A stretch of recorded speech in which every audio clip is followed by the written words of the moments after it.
qu'à l'époque, quand nous étions tout jeunes, quand on pensait à la francophonie, c'était beaucoup plus la francophonie institutionnelle, la francophonie politique. Donc on n'était pas conscient qu'au-delà de cette francophonie, de ces francophonies politiques et institutionnelles, il y avait une francophonie opérationnelle qui faisait des choses concrètes. Donc ça m'a permis donc, de voir qu'il y avait des opérateurs qui faisaient des choses différentes. L'AUF, que je connaissais par ailleurs déjà, mais donc l'émission était floue pour moi, donc j'ai permis de bien voir ce que l'AUF faisait. L'AIMF, l'Association internationale des maires francophones, j'ai aussi pu cerner quelles sont leurs activités. Donc, de façon globale, l'année de volontariat m'a permis effectivement d'avoir une autre image de ce qu'est la francophonie.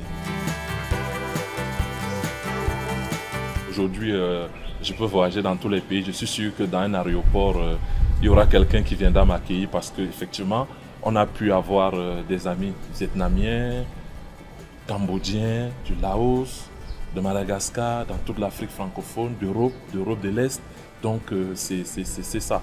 On a un réseau sur un réseau social bien connu.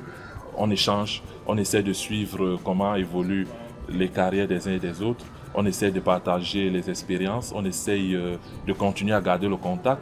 Donc moi j'ai déjà eu l'opportunité d'accueillir ici dans le cadre de ce sommet des volontaires qui étaient à l'époque avec nous de notre promotion mais qui sont revenus.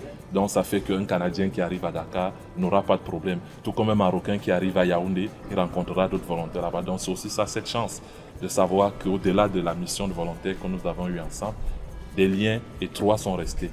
Et ça aussi beaucoup plus à travers la langue qu'est le français.